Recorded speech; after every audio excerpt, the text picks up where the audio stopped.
Meron ka bang problema sa HOK mo or Honor of Kings sa pagla-login using your Facebook account? No problem, ayusin natin yan. Sa'yo na nga mga tol, kung nakakatanggap ka ng ganitong mensahe, login cancelled, please try again. Pag nagla-login ka sa iyong Honor of Kings using your Facebook account, ganito lang ang solusyon dyan. Ang una mong gagawin ay i-uninstall ang iyong Facebook app. Kung meron kang clone ng Facebook app, ay i-uninstall mo rin ito. Okay lang yung Facebook Lite ha. Ang i-uninstall mo ay yung mismong Facebook app. Okay lang kahit hindi mo i-uninstall yung Messenger or Facebook Lite, ox lang yan. So pag na-uninstall mo na yan, eto na tayo sa second step. Pero bago ang second step, panoorin mo muna yung commercial natin. Ayaw mo ba na masyadong malaking storage o lagayan ng iyong mga gamit, especially ng iyong mga damit? In short, yung space saver ang hanap mo. Hindi nakakasikip, portable, at madaling iligpit. Ito ang storage box para sa'yo. Maganda ang disenyo at matibay pa. Kita nyo naman sa suporta nitong bakal sa loob. May handle din ito sa gilid, sa kaliwa at sa kanan.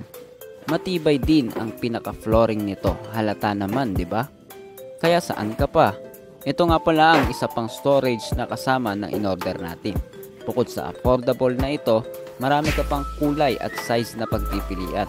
66 liters nga pala ang size nitong in-order natin.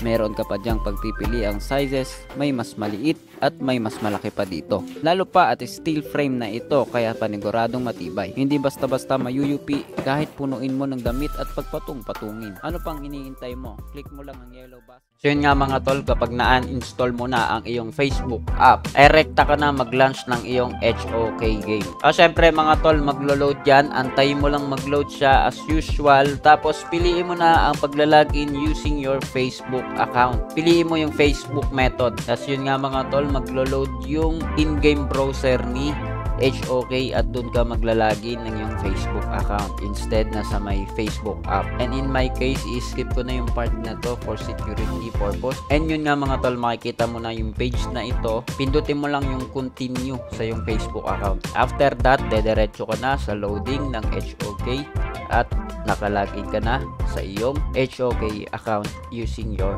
Facebook. Siyempre, antay mo ulit mag-load ito at yun na, okay na ulit yung account mo. So yun mga tol, dahil okay na yan, pwede nyo ako i-add, pwede tayo maglaro minsan. Please follow for more.